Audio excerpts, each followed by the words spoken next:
medical terminology, prefixes unit. So let's look at the beginning of terms and see how we put them together with some of the words we've currently learned. All right, our objectives for this unit are to review what a prefix is. So if you want to go back and watch the video, you can. This will be a shortened prefix review. We're going to look at some new prefixes that we haven't seen yet. So make sure you pull out Unit 4 word list so that you have it for reference. In addition, we're going to start to combine those new Unit 4 prefixes with all of the root terms and suffixes we learned from section 1, 2, and 3. So make sure that you've got all of those word lists out in front of you as this course builds.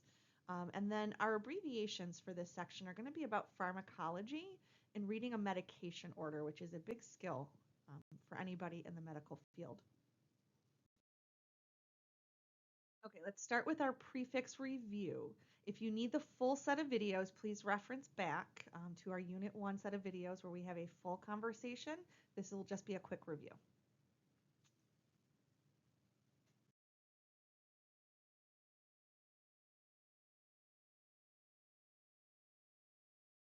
Okay, what do you remember about a prefix? Take a second, see what you recall from our previous units, and then we're going to review a few facts. Okay, so a prefix, of course, is found at the beginning of a word, right? And in fact, you'll see that the prefix pre, P-R-E, means the beginning. It does help to modify or change a word. So sometimes words can be used with just the root term and the suffix, and they may mean one thing with just those two portions, but if you add a prefix to it, or you have the same word with a different prefix, it can substantially change the meaning of that word. And so we're really looking at how these prefixes interact with those other pieces. This can include things like numbers, locations, timing, size. So there's a whole number of things that prefixes can indicate.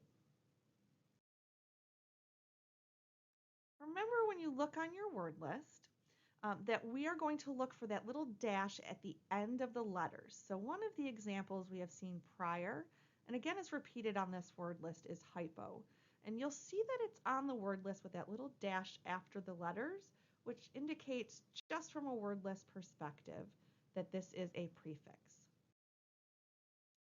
While all of our words today are going to contain a prefix because that is what we're talking about, not every word has a prefix in it. So this is not something that is required by the term.